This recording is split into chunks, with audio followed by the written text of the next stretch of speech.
Have you ever felt that whisper in your soul calling you to something more, but all the things spinning around in your mind have kept you stuck?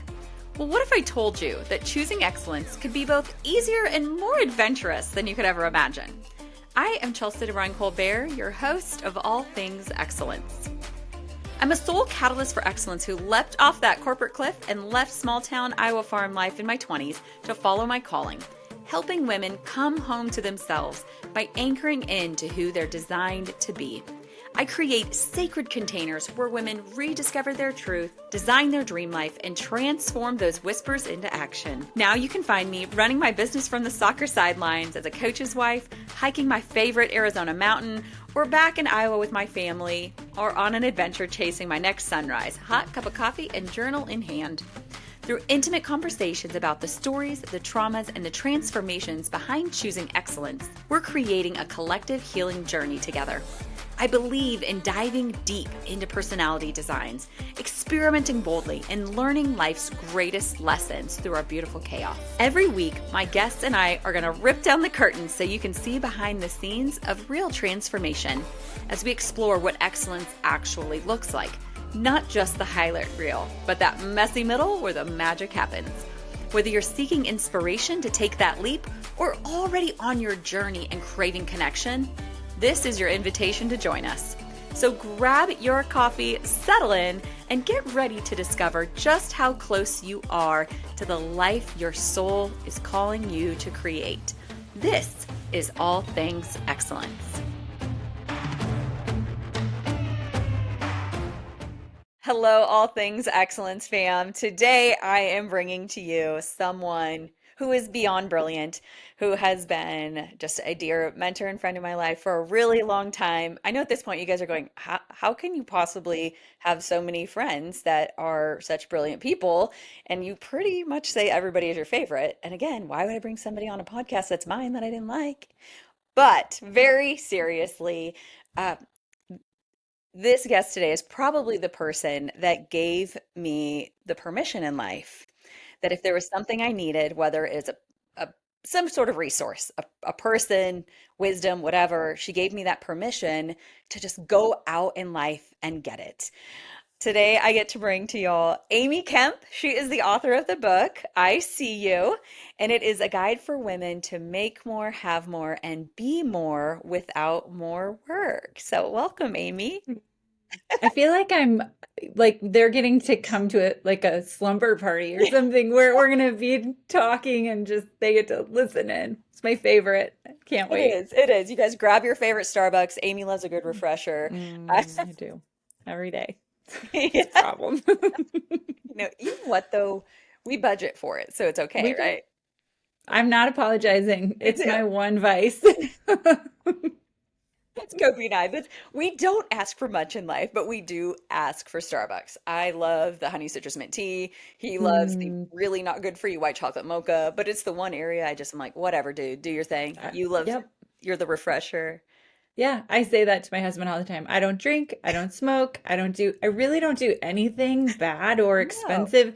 Oh, well, I mean, I do expensive things, but this is my one thing, and this is my just I thing. don't need your feedback on it. Yeah, this is my So, daily dose of joy, okay? yes, hmm 100%. hmm Hmm. That's right. So she is, you were an English major, right? Didn't you have your master's in English? I do. Yeah, I thought I wanted to be a college professor in my first life. yeah, That was always my dream. yeah. And in fact, got pretty far into like even beyond my master's degree in that pursuit. And Really? I've never told you this story. I was sitting in this No. class. Oh, this is such a What? great I didn't story. know that you went beyond your master's. No, which Yeah, is yeah. And very Enneagram 5 of you. Just saying. I wanted to learn a lot. Yes, I wanted to dig deeply. But I will say my digging deeply has its limits because I'm in this class. It's mostly PhD students studying all forms of literature. This particular class was called Marxist Literary Theory, which was as bad as it sounds. And I remember I looked around the room and I had two thoughts. One, these people aren't really even smarter than me. They're just willing to jump through more hoops for a longer period of time. And two, they are so far removed from humanity, they don't even know anything about people anymore. Like they were living life in so much theory. Yes. Yes. And Yes. I just thought, I Mm, got to do a U-turn. This is not where I'm supposed to yeah. be. Now, I do think had I gotten through that and gotten to the teaching part, I would have enjoyed it. But Yeah. yeah, I definitely landed where I was supposed to. Yeah. In another lifetime. So Hmm. then it was in that, but you did become a teacher for a while, I didn't was you? a teacher for 5 years. Yeah. Yeah, I taught high school English. Yeah. I coached and did all of that. And then had really had a principal who was less than affirming. For the Mm, first time in my life, I ran into like a boss who was yeah. sort of irritated with my creativity. And I was doing some things in my teaching that were outside of the box and Oh, I can't a little imagine. bit, just like engaging we did these debates. I remember my room would be so crowded because kids would come from all over the school to watch the debates. What? And there was no seating. They were sitting on the floors, they were sitting on the heating registers. Like it was so crowded, to watch these debates that we would do. It was so cool. But he In wasn't really a big English, in your fan. In English class, English. like in Yeah. English. Yeah, it was so good. Do you Anyhow. do you feel that? I mean, looking back now, knowing all that you know, I think a lot of people that Hmm. listen to this have had tricky bosses along the way. And I think we tend to take on what was wrong with me that this boss tended to pick on me. But can you look back at that and go, there was something in that boss that had a piece of jealousy? I mean, you were Oh, creating magic. 100%. And I'm very tall and he was very short. I always feel like there was like something there. I tell myself that. No, No, it's a thing. I mean, mhm, so you had the height thing, right? So yeah. right off the bat. I, I believe I don't know if this is scientifically correct, but I have this image in my head that unhealthy organisms Yeah. spit out healthy cells Mm. and healthy organisms spit out unhealthy cells. So a lot of times, I just talked to a prospective client yesterday, actually. She was working in a huge corporate company, Yeah. and essentially it got really unhealthy. There were Mm. unethical things happening. She was just feeling yuck around Yeah. about what was happening in the leadership ranks and all of that. And she basically got spit out. I mean, in Yeah. not so many words. She didn't get fired, but it was like you either do this thing that's unethical or you leave. And she was like, I gotta go. And so Yeah. I see that happen a lot. Or it's just like time to move on where you can't tolerate it anymore, or you Mhm. grow Mhm. past it. Maybe I outgrew it. That could Yeah. be too. I mean, I think there's a lot of things in your book where we will dive into so much of that today Mm, can't about wait. just seasons where it's time to move on and the Hmm. reasons behind that. Why? So Yeah. your English teacher, English major, almost went further to be a professor. Then you led a stupid, crazy, wildly successful team for about 20 years, right? In direct Hmm. sales. Yeah. Yeah, Yep. like not what you all would think, like very large, very at the top, Mm. trained from coast to coast and all around the world. Uh, my favorite thing, I knew you in that season, obviously, and you would even take your brilliant training and put it on a CD and mail it to us because this is when we all had CD players in our cars. There were no podcasts. So wild to think about, right? Right. This is how we would get information. And we would put these CDs in our car and we would be driving all over the place. And when we would be Mm. listening to this brilliance from you. And now you are a coach, an author, a wife, the awesome Ryan. I know your Hmm. sister, you have a sister I and do. daughter. Your mom is like fun in motion, nonstop Hmm. party. And a mom of three very successfully active kids. Some days. Someday. Some They days are it feels doing stuff, successful. but I mean, I'm not just not like these kids No, aren't just no. like doing Mm, nothing. They are, they're amazing. they live I'm full so lives. proud of them. Yeah, And they're very busy. yeah, I feel if nothing more happens in my life, I feel proud of the way that we parented, yeah.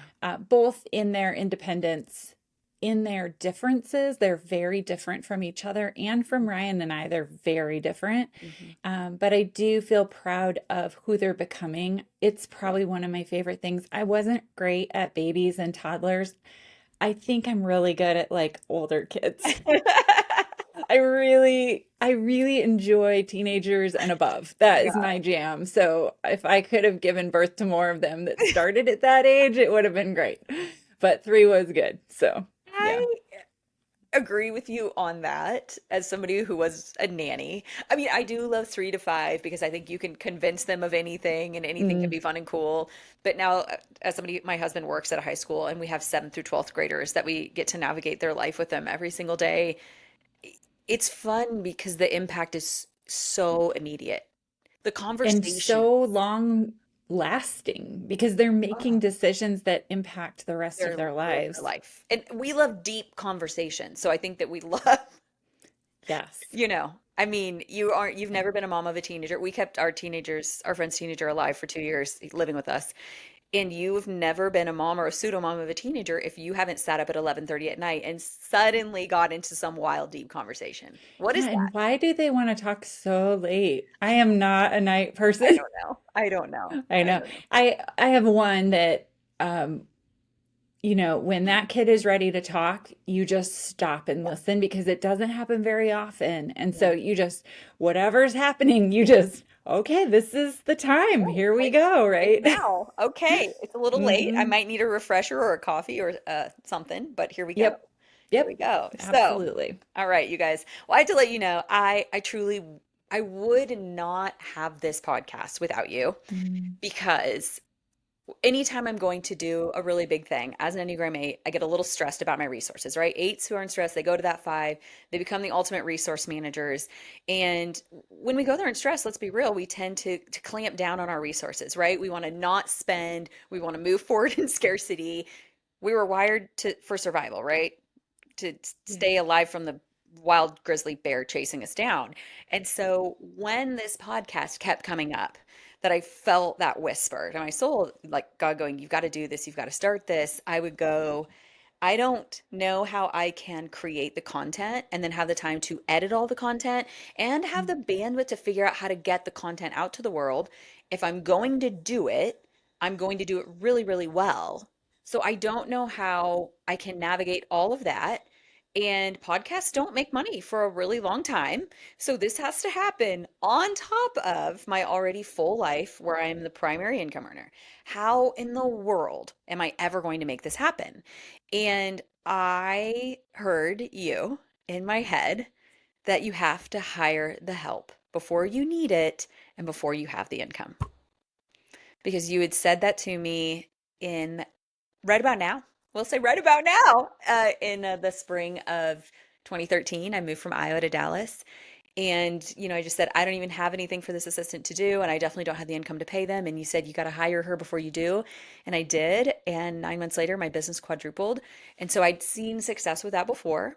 So I knew that it was worth it. Mhm. And so I just, threw myself off. What do you think it is that's so do you think it's the actual financial commitment, or do you think it's like you've Mm, got to believe yourself to be someone who has quote unquote help? I mean, there's some negative yeah. connotations even with that word, I would say, Yeah. where there's a Hiring it. hierarchy or something that feels a little presumptuous or I think it's honestly based on need. I think it's based on that mm, person and what their needs. So for me, as an Enneagram 8, where my base need is to be there for the world, take care of the world, carry the world, right? I'm like a for the sake of person. Once I love somebody, I'm so bottomless for them. And for me, that commitment of I'm going to start this thing. So I'm going to hire this person and they're going to rely on me to do what I say I'm going to do, to oh, give them that's what it income to is. pay for their family. And so the moment we like the mo so Hmm. my friend Ann, she owns this virtual assistant company. And so we interviewed person after person. There were a couple weeks where I prayed, God, please don't find somebody this week because I like can't take that responsibility this week. I think I'll freak out. And the moment that my now executive assistant Caroline jumped on that screen, I screamed. She jumped like literally physically screamed. I knew it was her. I could feel it through the screen. She's clear over in the Philippines, and I felt it that far away. And I got off and I screamed to Kobe, I love her. I love her. I love her. And he said, I'm so excited that you have someone to work for now. Mm. Uh, Interesting. so I think it's Mm. I think it's different for the different personalities. Probably. Hmm. I think a lot of women struggle feeling worthy of having people help them, Yeah. worthy of having people work for them, Yeah. especially if you've never done that before and you've not seen it modeled. It can feel like other types of people do that. People who Yeah. have more fill in the blank than us, more education, more money, more status, more whatever, you know. Yeah. How do But there you, is something there. Women struggle with it. I mean, even hiring a housekeeper, people struggle with that. Oh, And my I don't, book. yeah. The thing that was so shocking to me Hmm. about it was when I was interviewing people about unpaid labor and offloading it and how embarrassed they were that they had help. They were embarrassed that people might know you can interview me, Yeah. but don't use my name. I mean, that was a lot of What, people who what were said the that. things that you found that to be rooted in? Because that, Hmm. I guess, fortunately, I grew up around entrepreneurs and delegation. Everybody in my Right. family, they're all entrepreneurs. So, Perhaps that makes a difference too. Entrepreneurs tend to think a little differently. That's mhm, one for sure. yeah, I really believe there's just a lot of generational cultural messaging, and yeah. the voice people usually identify as their mom or their mother-in-law, I who would be luckily became judgmental. an entrepreneur before I got a mother-in-law. I think that was helpful in life. Mine was Right, very yeah. judgmental. I mean, Yes, she is. She is. I think a lot of people, but they also Mhm. I think tell people who they know are going to give them negative feedback around it. Because they want them to support the fact that it's ridiculous that they would hire a helper, a housekeeper, Hmm. a nanny. You know, I've thought about the fact of if we ever get to have kids, I've thought about how much is a night nurse? And I have no shame Mm, in having one because I make the money for our family when I'm well rested. And if I can't mm, be well rested, there is no money. And now we're living out of somebody's car, probably not even our own car because I pay for the mhm. cars, Well, I you definitely know? know, and it can be if your mom was a stay-at-home mom and then Mm, you are working full time, yeah. that can be very tricky for a lot of women. Yeah. I work with a lot of women who have maybe like the gifting that I hate to use even gender around it because it doesn't Yeah. really matter, but like that the dad was maybe running a business and the daughter has that gifting, that natural, just strategic, analytical business mind, but her Absolutely. mom was home full time.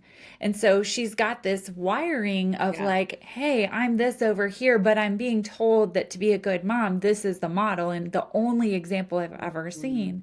So, I mean, just as one of my clients, she literally is managing like a $15 million account, and she's embarrassed to tell people she has someone cleaning and help driving her kids places. And right, you Yeah. just, it's interesting because the model for her was that her mom was always home and did all of those things. And so that's what a good mom is. Yeah.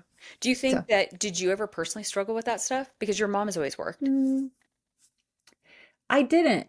It's interesting too because I didn't. My mom modeled really well getting help. Yeah. And the Same. people who helped in our home are our family. I mean, Yeah. Anita, who works for my parents, has worked for them since before I was in high school, and that's Oh, been wow. 25 years. So I don't even know how long. Yeah. She is legitimately a part of our family. I never thought of it as like we were above Anita. I felt like Anita was like Mm-hmm. a critical part of who we were. Yeah. And she would do she's a riot, but she would, for example, she still does this. My stepdad, he has like glasses and she would like put them on different things in the house that my parents have like sculptures, you know, or she just this really has this funny sense of humor. But to me, that's what having help was. It wasn't like an embarrassing thing or a Hmm. thing that only certain kinds of people did. It was like, oh, thank goodness, and he's coming today. Yeah. Right. And so that was modeled. I do also, but I watched and worked with so many women who did not have that experience. And here's the other thing, and I Yeah. write about this in the book, but there's a theory in law enforcement. I don't know that everyone agrees with it, but that if an environment like a neighborhood has graffiti and broken windows and it's not well taken care of, Yes. that there's more crime. Well, I think that's true in our homes. If you're walking through your house and the laundry's not done and it's dirty and it's Mhm. cluttered and you feel like you're not doing a good job taking care of it, that weighs on you and it creates not as good of a result in your work and in your business or wherever else you're doing your work because you feel like you're failing here and then you're bringing that same energy over to the other space. I mean, that's Women do the that. make your bed theory.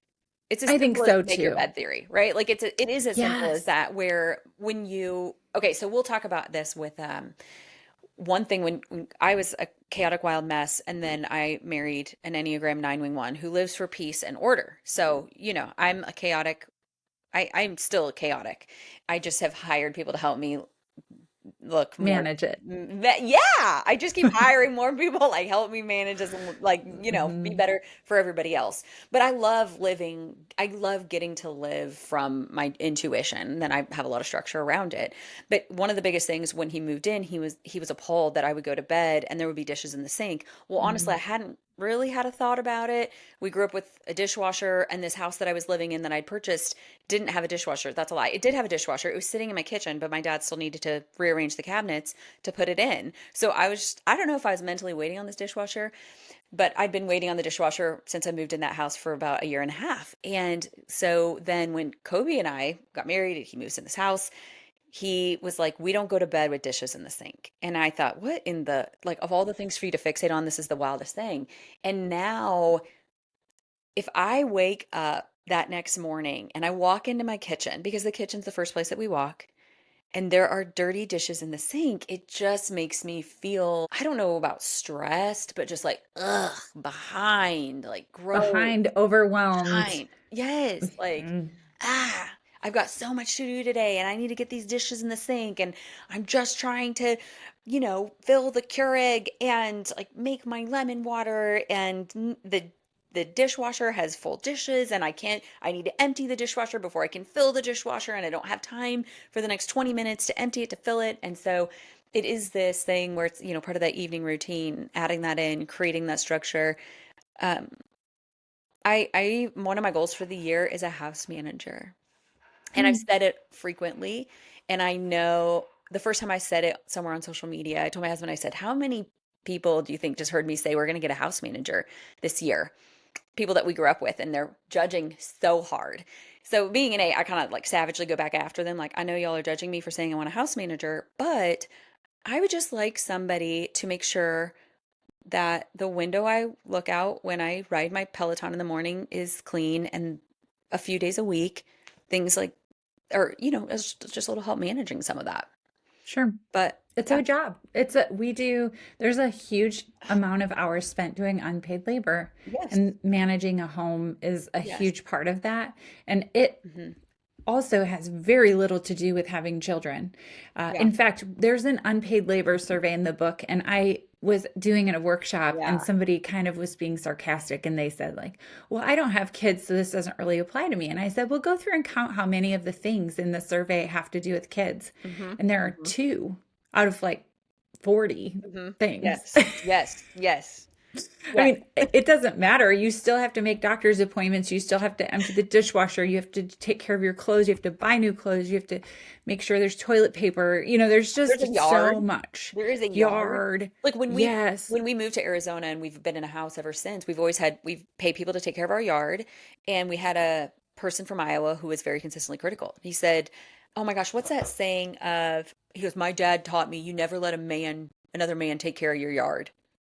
Oh, well, Well, that's that's a cool. story you can tell yourself. That's great because for $100 a month, somebody else takes care of my yard, and I Sure. make more than $100 Mhm. of amount of time that Yeah. it takes to maintain that I yard. I also think for some people, if you have the financial resources and that unpaid labor is Mhm. your gifting and what you love doing the most, Mm, that it's awesome. yeah. Or if there is like some of my clients love to cook. I love to work in like the flowers in my yard. So that to me is joy. I mean, right now I'm so anxious for it to get warm so I can get out there and dig around in the dirt Yeah. after I'm done Yeah. working. So if it feels like that to you, that's different. Yeah. But I'm more talking about the mundane, day-to-day, unpaid labor that is you're doing a full-time job during the day, and then you're doing a full-time job when you get home from work. And then you're wondering why you're selling less than your peer Mhm. who doesn't do any unpaid Doesn't have to do labor. any of that. And that's Yeah. you get into so much of that in your book, which okay, so I Hmm. want to dive into Okay. this book. I'm going to tell Yeah. you all. Let's go. She okay, you've been a mentor for a really long time. Obviously, you wrote the book. We're going to dive into this. I've got a couple sections I want to talk about from things that we've talked about over the years. But you also have online courses. You have a course like Money is a Mirror. You have several courses, but Money is a Mirror, Boundaries on a Wall. So if people, this money thing is coming up, Money is a Mirror would be a really great place for them to go and start right off, right? Yes, there's two online courses, Money Yeah. is a Mirror and then The Movement of Money. Mm, Both. mm. Different, Yes. but both. Yes. Yes. If you are listening to this, and if at any time in your life or on any other podcast episode, you've heard me talk about Kyle Cease and the illusion of money, Mm. this is the woman that Yeah. basically told me And I had that's to who, read it in order to keep yes, being her that was friend. my interview for The Movement of Money. I interview Kyle on that one. What? Yes. You did Yes. not. You did I not. Are you I serious? did. Yes, Shut he up. came on. Shut Yeah, it's great. Yep. Okay, Hmm. I got myself. I'm getting that. Everybody get that one. Yes. I'm buying that course today. That's my It first was course great. that I'm buying. Okay, Yes. you're also this. If you're going, I don't even know where to start with any of this. You are a habit finder coach, which I Mhm. personally believe because I'm like the personality test guru, and I will tell you Sure. that's not what this is. This is fluid. It changes. So different. It's not Hmm. even, it's on a completely different, we're in a completely different universe. Explain to them what it means that you're a habit finder coach and explain to them a little bit about this tool. Because if there's one place that they could start to do, you still do one-on-ones with people on this? Hmm. Yeah. If they Yeah. could, I would recommend they do this with you. Yeah. So the habit finder tool, I'm glad you made the distinction because Mm-hmm. most assessment tools that we know really well, like the Enneagram, take a series of questions and ask them to millions of people, and Mm-hmm. then they separate you into groups based on similarity. Super helpful Hmm. in understanding who you are, your tendencies, Yes. just your wiring. This is like a Not that. totally different bucket. This is Um, not that. no, it's like if you could take a picture, if you Mm. could unzip your brain and see where you have risk of falling into certain habits of thinking, Mhm. where when you are not consciously aware, you will just slide right into that habit. I think of it like the game Chutes and Ladders. Mm. You land on the piece and then it's Yes. like, zoop, there you go, Yes. right down Yeah. that slide. Yes. That's kind of how this works. Yes. Now, we are hardwired to survive, like you said earlier. So, a lot of these habits of thinking were developed in an attempt to help us survive. Mm-hmm. But our lives change, our work changes, what we're doing changes, and then these habits become detrimental and Mm-hmm. not as helpful as we move forward. Mm-hmm. So, habits of thinking are hard to identify because they're happening below the surface. Yeah. We aren't aware of them. And so, this Mm-hmm. tool sort of gives you like a sneak peek inside, like under the, like behind the curtain of the Wizard of Oz, of what's actually driving a lot of your behaviors that you're seeing outwardly. Yeah. So yeah, you can take this tool for free. That's the other thing that's Mm-hmm. kind of cool at amykemp.com. And you can sort of get a picture right away. You get the email. It's like a huge, you know, Yeah. it kind of breaks it down for you. So yes. Yeah. It's beautiful. I think that and where I'm saying it's very fluid, where I think if I would have taken it, the first time I took it was maybe 2014 or something. And then I've taken it again a few times since then. But I would say what happened in my life between 2016 and 2018, there was a fear that I didn't have before where I would always just throw myself off of some cliff and high or whatever, and I wouldn't even think about it. Whereas, a lot of, I don't know what happened, right? And so then 2016 to 2018. So after that, now I do have a fear that will flip up around making investments Mm. and moving my business forward. Even though I consciously know when you do this, your business will always move forward. Some things happened that made me doubt that.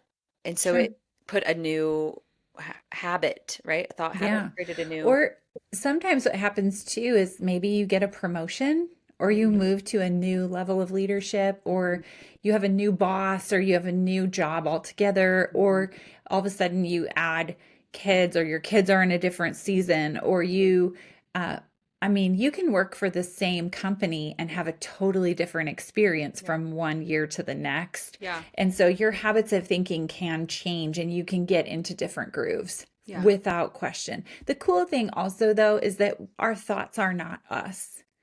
Mhm. So we aren't our thoughts. Our thoughts are just happening. They're just things. Thoughts are things happening all the time Yeah. and you can change them. And that feels very empowering to me always. I love Yeah. that part.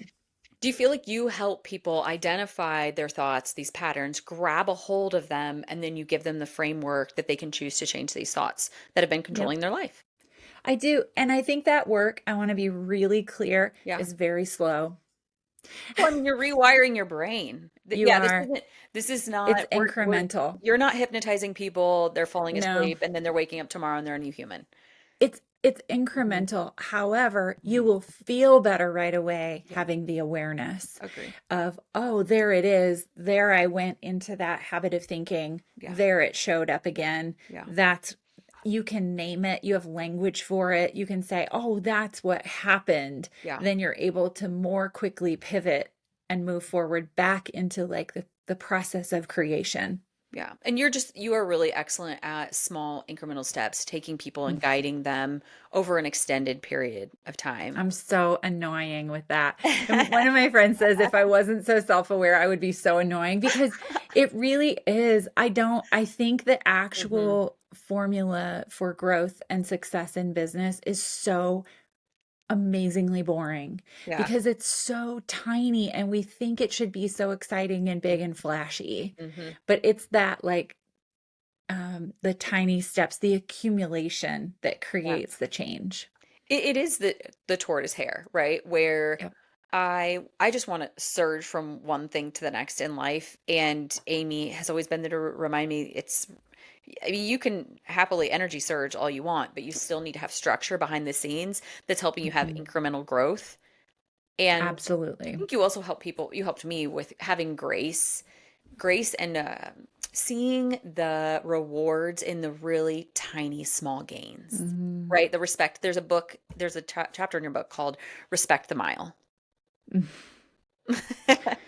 Yeah, yes, because some seasons don't feel great, Hmm.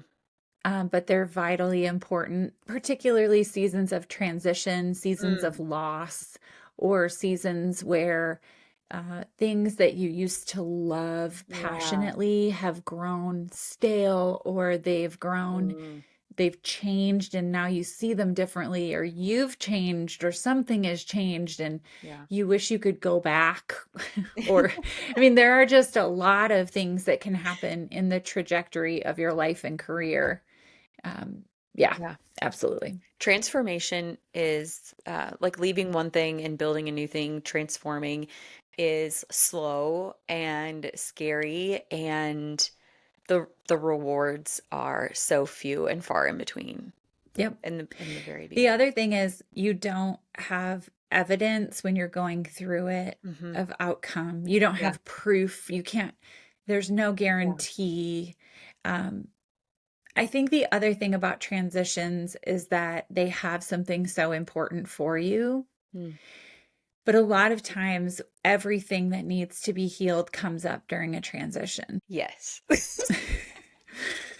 And I it's I don't like, really melt down frequently, but this morning I just like woke up in a meltdown to Kobe and I said, I'm just tired of this season of transition right now. Like I'm not mhm, physically tired. I'm emotionally. emotionally tired. Hmm. Yep. And it would just be so easy to turn Yeah. around and run back.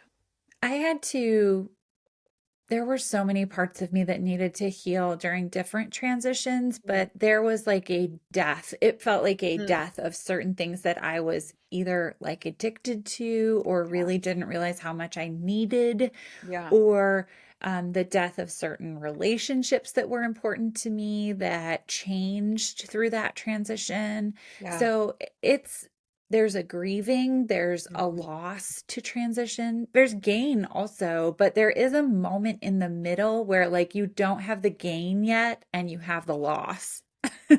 That is so one of the questions Hmm. that I had for you was, and we'll start here and then we'll go back to why I'm obsessed with their book and what it did and everything. But it was that like when you decided to really embrace your season of transition, which okay, guys, we'll start with her season of transition, which what really hooked me in the book. Her book came early. It came a year ago. I sat down on my patio. I started reading it and immediately hooked me because the book starts with this story about her and her husband are in the financial advisor's office. And she said, you know, with all the goals and the dreams that you have, you simply just don't make enough money. And there was no capacity for you or your husband to work one single moment more. It just wasn't there. So you were faced with give up on your dreams or you need to pivot to figure out how you're actually going to be make more money. And the only way to make more money was to get paid more money per hour. And the only way to do that was to transition and pivot the career that you had. And so I had that question for you, you know, what it's kind of multifaceted, really. It's how did you handle that transition? But also, you know, we train people on how we see us and how to treat us. We know this. How did you go about pivoting from how you saw yourself with, hey, everybody, I know that I gave myself away for free, so much so that I would even create CDs of brilliance and mail them out to people that we loved it to I just realized that that is valuable and I need to pay for my family's hopes and dreams. So I'm actually going to monetize this now. Like what was that like for you? What was that like for people in your life? How did you navigate that? I can still feel it so deeply. Yeah. Do you feel like it's a said it could be like it's like a this demeshing where it's like God is pulling it out of you Hmm. one thread at a time and Yeah. nobody really understands how would you agree that it seemed like people thought, oh, one day Amy just woke up and she wants more money and now she's charging for things. But in reality, Yeah. they have no clue how hard that was on you. Yeah, I had to separate myself from the judgment I knew would be a part of the transition Mm, and the misunderstanding. hmm I knew that my choices would be misunderstood, and I knew that no one would really fully, I couldn't at that time explain it fully. Yeah. And here's the other thing when you're a leader, your choices don't just impact you and your Mm, family, they impact all of the people in your organization. And I yeah. did not want to do harm there. Yeah. I wanted to walk through it as carefully as I could. Yeah. That being said, they also were not my top priority. My family was, Yeah. and providing for my family was. hmm And so I had to make a choice between their approval Mm, hmm Yeah. and their praise and their having the best of me. They were getting a lot from me and the needs of my family. And in my value system, my family came first. Yeah. Now, that's not to say someone else might not walk through it and have a different outcome or a different hmm choice or a different value system. But for me, my priority was the people in my house hmm first. And so I actually just had a conversation with someone who said she just read my book and she had been with me for years, like working in the other business, and she said, I have to apologize for all of the silent judgment. Mm, She yeah. said, I had no idea until I read your book what was going on. Yeah. And I just had so much anger and so many things in my head around your choices that weren't even true. Yeah. And I feel so bad. And I said, well, it's okay. You didn't tell me. I didn't know you felt that way. But I You know? remember that. I remember thinking, Amy, like, when will enough finally be enough? And Yeah. when Because it's kind of a mirror to everyone. it, well, I mean, geez, there was a day where there was this person that I had led in my organization for a really long time. And then one day she like plasters all over social media how she is, this life coach. And this is probably Mm. 5, 6 years ago. Plasters all over she's this life coach and everything she's life coaching on. And I was furious. And Kobe said, he goes, are you furious because you don't feel like she should be doing it, or are you furious because she's doing it? She's using all of the materials that you've given her over the years, and she's actually going to go make like ridiculous money with it. Like, what are we actually mad about here? And I was like, you, sir, I'm going to be at Enough. Starbucks, and you're going to think about what you just said to me, okay? Because Yeah, like I wasn't there yet. I wasn't I ready for that. know. I know you and I had many conversations. Like I'll never forget sitting on that round couch in Hmm. Miami, like overlooking the ocean. It was so beautiful, but it was so, and it just kept coming back. Like things It like was this just wouldn't hard. wouldn't stop coming. It And was then hard. it, And here's the thing yeah. I also see now that I didn't see then, Hmm. um, how Hmm. enmeshed Hmm. I was in something that had gotten unhealthy. It wasn't unhealthy when I started, but my relationship with it had gotten unhealthy in terms of my need for the approval, for Yeah. that was the part. I'm not criticizing it as an entity. I'm criticizing my relationship with it that I had allowed to happen. Yes. Because that was And my so that was curiosity. really hard. Yeah. But But for I, that moment when you sat there and, and she said, you're just not making, and Tess was like, you're not making enough money. And you right. realized this was my problem to solve. It didn't take long to confirm that I was, in fact, the only one left in the room who could take on this problem. I was the one whose income was variable. I was the one who had the most opportunity. I was the one whose schedule could change. And even though the weight of providing for our family felt heavy in the moment, someone had to change, and that someone was me. Yeah.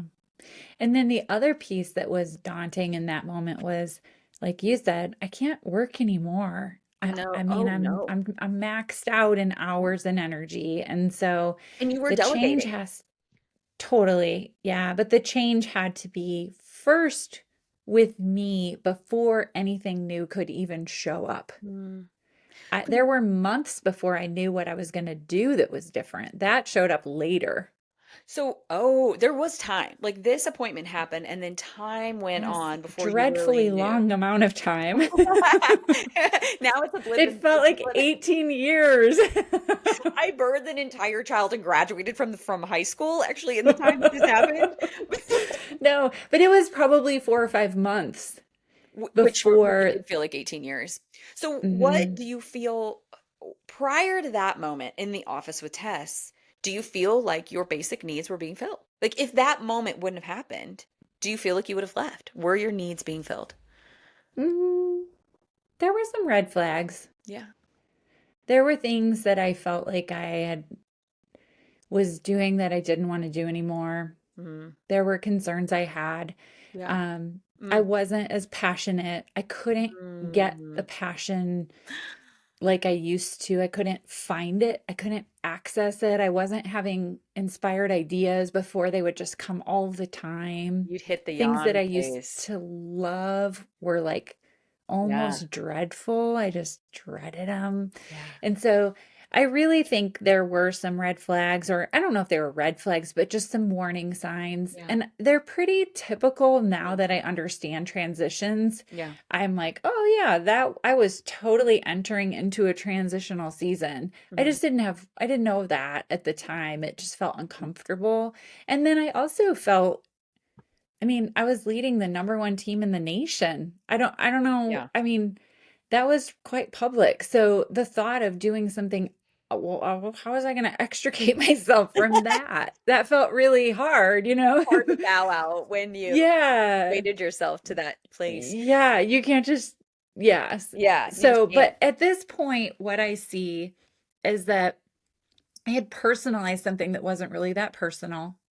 Ooh, what do you mean And by that? Say that like you like, personalized something that wasn't that personal.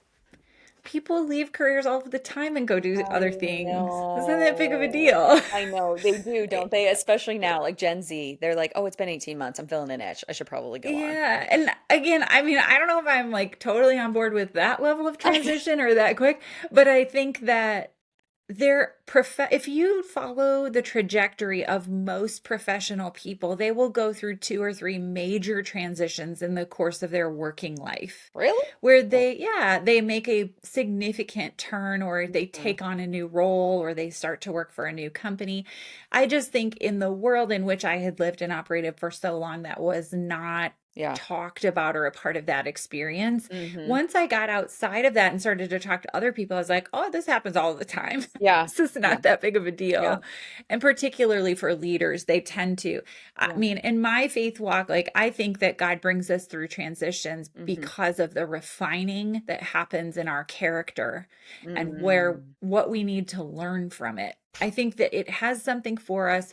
And if we rush through it and we try to avoid that Hmm. deeper, harder work during it, we won't get what we need for the next season. Agree. I agree. Hmm. Do you feel like you see, I had someone call it, it was around 2017 for her. So I don't know what the world was going on in this 2017, 2018 phase, because you talk about that era in your book as well.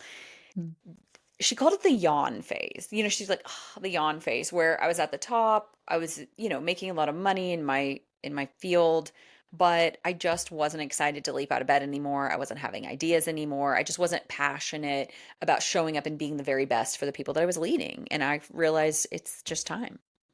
Totally. She called it the yawn Yeah, phase. And you feel that. that's a great phrase. Hmm. The kind of a Absolutely. yawn. One coach I worked with, she would always ask me, where are you on the scale of dread? Which is like, one being, I love to get up in the morning and go to work and do what I'm doing. And then Mm, 10 is like, I'm physically ill at the thought of getting up to do that thing. And she would ask me where I was on that hmm. as we were working together. And it got higher and higher. The Yeah, scale of dread. I know. The scale of dread. Okay. Hmm. How has this for you? I have like I wish if you're listening to the audio, what stinks for you is you actually can't see how ridiculously loved my book is. I love dog earing a good page, and I obviously love highlighting. If you're YouTube in it, you can see. And it was kind of funny because at one point I was like, okay, we're dog earing every page, Chelsea. This is getting a little bit It's ridiculous. my favorite gift. In fact, will you do me a favor and send me a video of you just flipping through it really fast when we're done with this? Yeah. Okay, I'll use it for my I social mean, it media. looks so terrible. Like you see, like It's the it's best. like It's like the gift of my life as an author when people bring their books to things to yeah. have them signed and they come and it's like someone chewed on it. When I have a few books that live right by my Mm, quiet time zone, and they just mhm, live there, and there are days where you look at it and you grab it and you just know you're supposed to just flip open to a certain spot, and mhm, God's bringing you to that spot that day. And so, that mhm. this is one of those books, guys. This is one of the lives on the stack books. Um, so we'll touch on this, and then I want to move into really actually doing this transition, right? Like going, Okay. I need to make more money, so how in the world do I start looking at myself differently and doing that?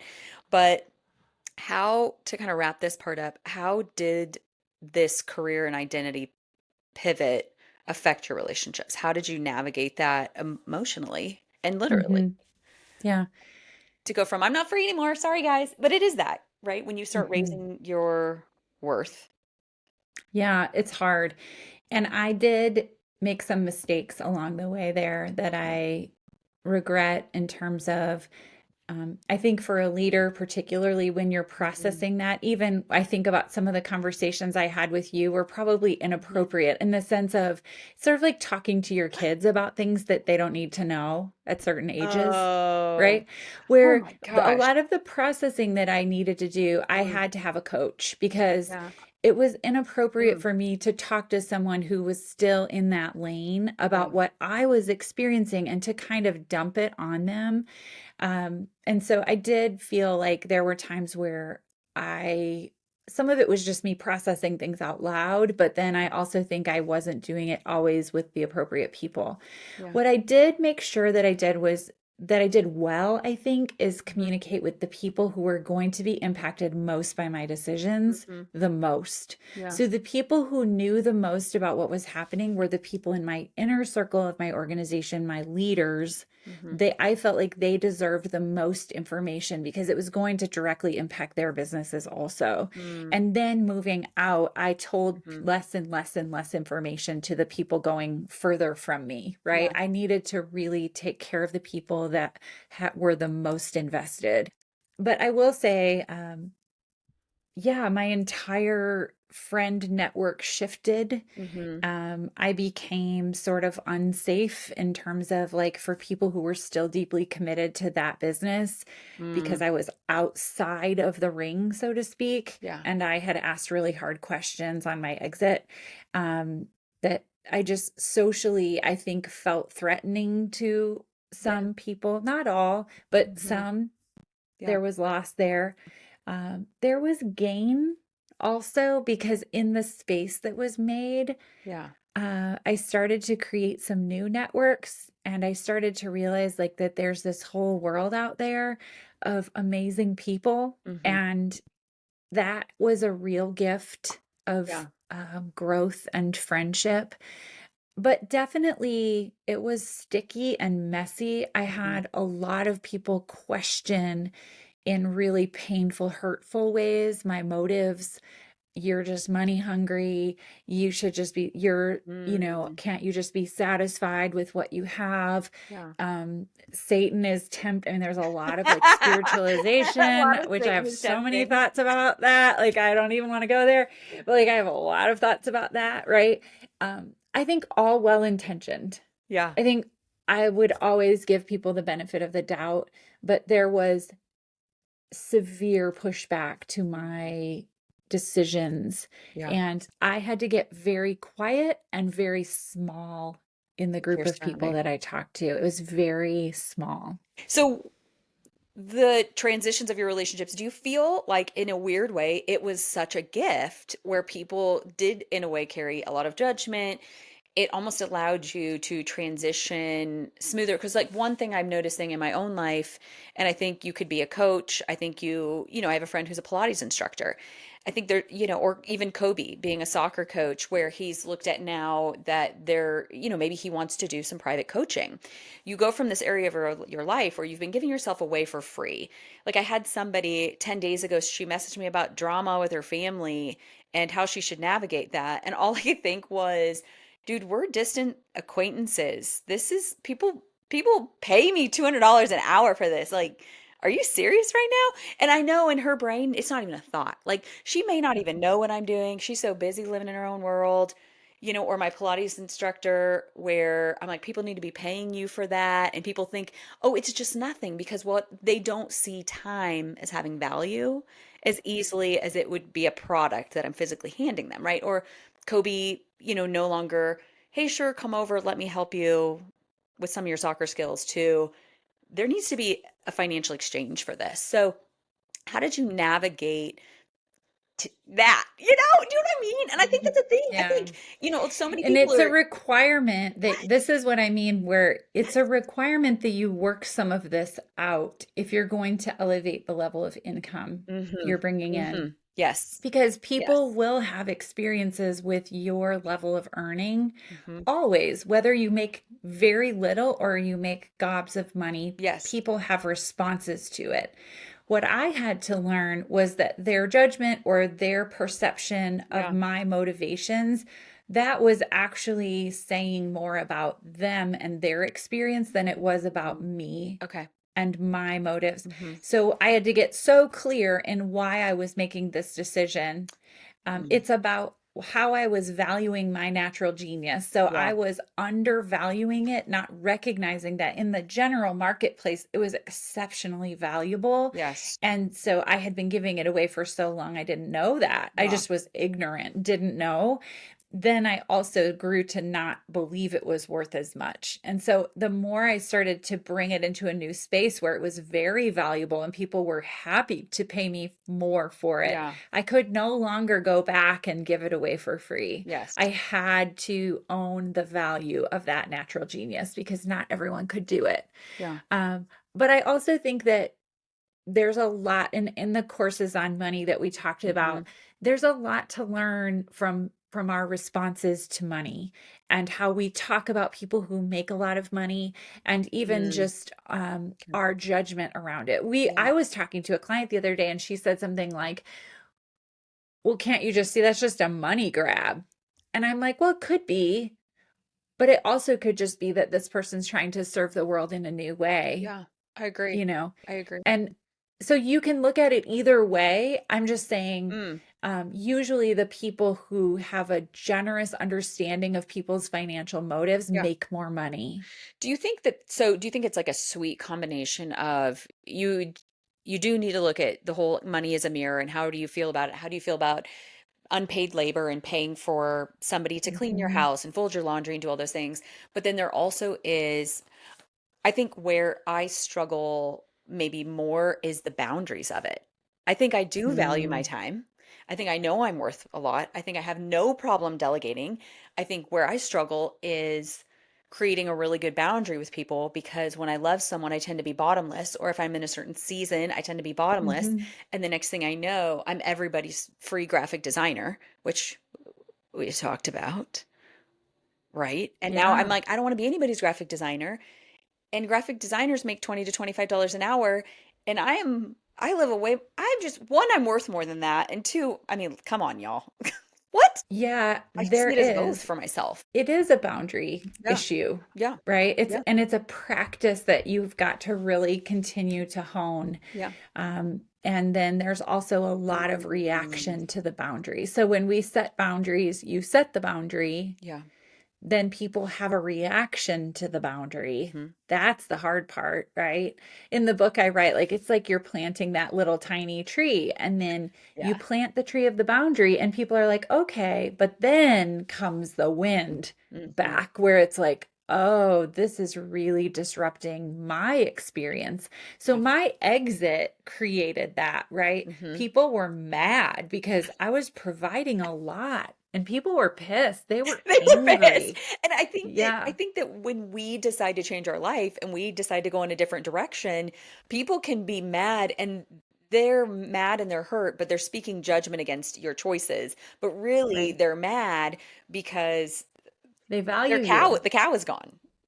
Totally. Like that cow was Yeah. giving me free milk. And now where am I A getting my free hundred milk from? percent. And if you could get it for free, why would you not want it for There free? you go. They've been getting that You milk for know, free for a long time. saying yes. I And see so, that. yeah, definitely. There was a Yeah. strong reaction, which did also Mhm. confirm the value of what I was providing. Yes. Yeah. So, It was, yeah, that's true. That's true. yeah. You But I got really neutral with it. I got Yeah. very good, like, at just like, wow, that's a strong reaction. Yeah. Because you were And just able to observing it. disassociate and more I analyze the reaction they were having versus taking it personal. It must have been really valuable if it created such a vacuum. That's very true. I feel like the people, so my one of my best friend's kids, they're in their 20s and they've both been going through some transitions lately, and they both reached out to me to get some clarity coaching, and they asked, the first question they said is, how much would it be so I could have a session with you? And I thought, y'all are like my niece and nephew. Seriously? Where in the world are the other people in the world that I don't even care if they die tomorrow asking me how much? They don't even ask me how much I am. They just come in with the questions that they need help in with Mhm. their life, not what's your link? Yeah, Can I sign up? How much will this cost me? And so I think that also speaks to just, I the don't know, kind of people you the want to kind of work people you want to with. work with. And the right people will respect Mhm. you. The right people will see your value. The right people will pay Mhm. you what you're worth because they know.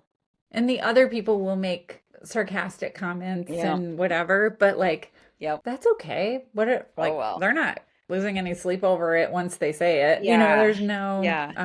yeah. So, Meanwhile, my husband and I were like clinking our magnesium glass at night about the fact that you probably have side chats that you just created over something that I posted today yeah. because I'm just stepping out to take care of my family. Um, Okay. okay, so chapter 5 is called "Can I Get a Little Woo Woo?" And I Mm, loved this, which even that chapter, I'm there. I grew up in a wildly religious background in the Midwest, and I think the average Midwesterner and woo woo, they have a little hard time with it because it's outside of their paradigm and you were bringing some woo woo in. Can you tell me about your journey from, I mean, you were the discipline spreadsheet queen, but then you have learned how to integrate some of that. Like we say, can I get a little woo woo? But I saw it more your transition from faith in do the work and do the numbers to trusting some of the flow. How have you hmm created? Where did you find that? What was that like for you finding that harmony between spreadsheets and woo woo? I think spreadsheets can have woo-woo for the record. I really do. Like, I really do. There is some kind of energy when you're doing your thing. So, Yeah. I mean, essentially, this chapter is stating that regardless of your faith background, Mm, very few people would disagree with the fact that mhm. there is a source. There's like somewhere from which we all came, right? And Yes. it's like such a Yes. magnificent, huge source that like it's just so big. Yeah. And that like we were created by that source and Mm, that we are still connected to that source. And when we open ourselves to it, the hmm. flow of energy from that source through us and out into the world is so remarkable that it will attract people to you instantly. Mm, It's something that human hmm. beings cannot ignore. They cannot look Yeah. away. They move toward it Yeah. because it's so, because to me, what I think it does is it resonates with what we are and who we were. We were created by a creator Yes. to create. Yes. And so when you see someone in creation, it's like, Hmm. oh, right? And there's like Yeah. so many examples in there, but I think some of my favorite are like oh well, this story about the guy and the construction guy, this construction manager I was interviewing. I was working with this construction company, and Angel, he's a foreman. I brought him up. I was interviewing the foreman in front of the team, and this team was, um, oh gosh, they would not have enjoyed my English class. We'll just put it that way, right? Like these are blue collar. I mean, They're hearts of construction guys. gold. But like the last thing they want to do is be at a workshop. I mean, they want to Yes. be out Yes. banging on nails and building things and doing that, Yes. right? So they're kind of paying attention and mulling about in the room.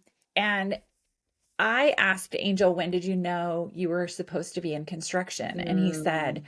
when I built my first house for my pet pigeons. Uh, And everyone in the room just like stopped yeah. and turned and leaned in.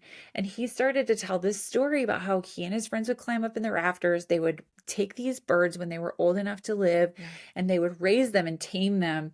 And he borrowed all of this construction stuff. And the way it wasn't that he built this home Mhm. for the pigeon. That was kind of interesting, just in as like who has a pet pigeon.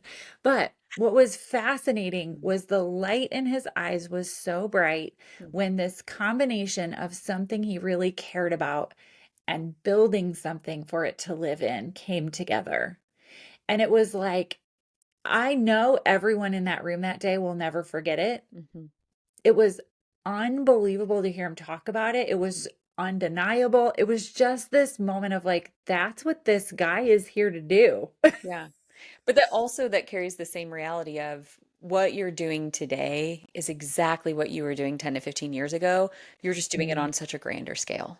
That's true too. But I've been doing it for 47 years, right? I yeah. mean, your natural genius, the thing that you do, it's sort of like we're all musical instruments, and this energy, when it moves through us, Hmm. you may make the sound of a trumpet, I may make the sound of a flute or a clarinet or a whatever, but we make our own sound. We do our own creation. I think the question is, are you actually in the process of creating right now? Mm, Or are you in your head thinking about it or stuck or paralyzed? yeah. And are you Because allowing yourself to that's be in an environment where you can?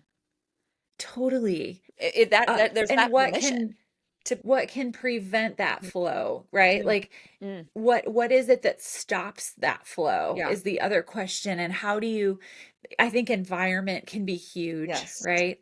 I think unhealthy relationships can Hmm. be huge. in stopping the flow of this creative process through us. But in my work, what I see more than anything is the noise in our heads. Yeah. It's all of the unhealthy habits of thinking Yeah. that block that flow Mhm. and keep us from moving forward and really creating what we're supposed to create. Which is the beauty of the thought, the The thought habit finder. habits. That's Yeah. the Because it's beauty of like it. if we can just lower the volume of all that Mhm. noise, all those are is thoughts, Yeah. right? Yeah. But whatever the thing is you're supposed to be creating right now, I cannot lay my head down at night thinking that just Yeah. some thought would keep you from bringing something into the world that we really need, that would Mhm. serve people in such a unique way.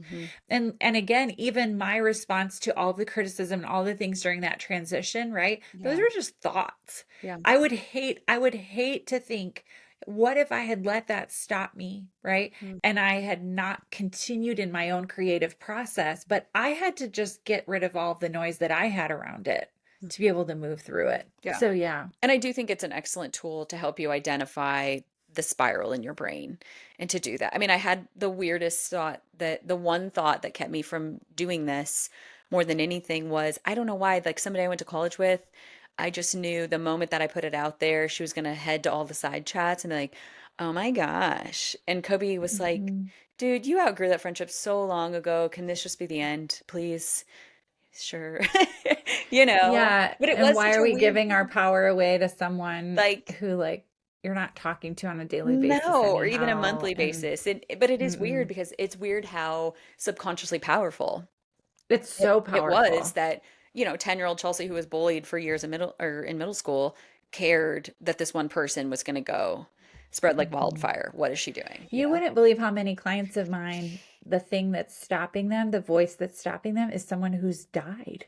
I believe it. I believe it only I'm like, because "Oh gosh, your I, mom isn't yes, here anymore. yes, We don't you don't need to give any more power to that yes. voice. Like Yeah, she's not here."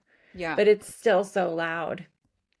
There was a time my mother-in-law made a comment once about how I should stop doing something because I was going to fail at it, because she tried Tupperware and she failed at it and its doors closed and those doors were going to close. And she gave me this like giant long lecture about how I needed to go be like an employee and work for someone else. And that's where, financial security was. And I have done so much work around that, but I still can wake up with this crazy thought of like, what are you doing? I can Mhm. still hear her.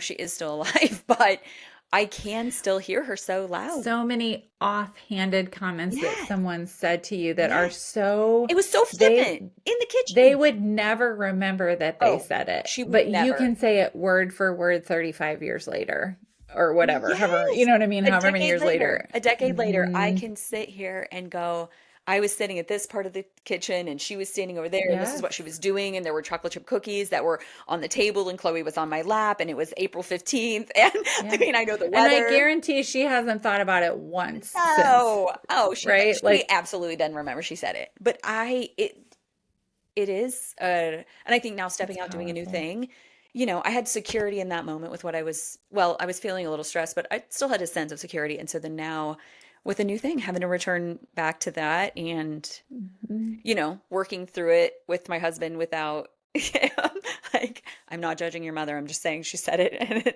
she's really loud today. Yeah. Like, Yeah, I need a little extra assurance from what she said today. So absolutely. two things to close us out was, there's a trend right now, taking your younger self to coffee. If you took 10 to 15 year ago Amy, that 2010 to 2015 Amy to coffee, do you feel like there was anything that you could have said to her in that moment, or did she have to go? Mhm. The Do her only thing. regret I have one regret. Yeah. Um, and that is that for a second, my feeling of value was attached to goals I did or did not achieve, Mm, but mostly did not achieve that I had set hmm. in my business. Yeah. That for a second, I let that make me feel less than, not worthy, like there was something wrong with me. Absolutely. Um, that I allowed that to happen. Yeah. That is my one regret, because that was the stuff that was the most painful that I had to work through Mhm. in order to move forward. And then also just realizing on the flip side now, like, oh, there really was not anything wrong with me. Um, Mm. Yeah.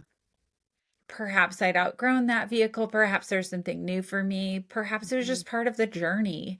But it was me allowing it to make me feel a certain way that I regret, or that I would go back and say, don't you dare for a second let that line get crossed. Yeah. But don't you think when we start falling out of love with something or someone, we naturally gravitate towards all the things that are wrong with it and all the things that are wrong with us instead of just embracing I we wanted to just make it bad. I wanted to make yeah, it all bad so yeah, I could leave. But when you leave a relationship with anything, it's never all yeah, bad. yeah. There were Got a so hold of many both. things that I'm so grateful for, and I have to really Yeah. like continue. And I think it's true with any, even like you think about people who get divorced, right? Hmm. It's never all bad. No. Even in the worst situations, it's not all bad, right? Yeah. And so you've got to be able to live in this both and Mm. both.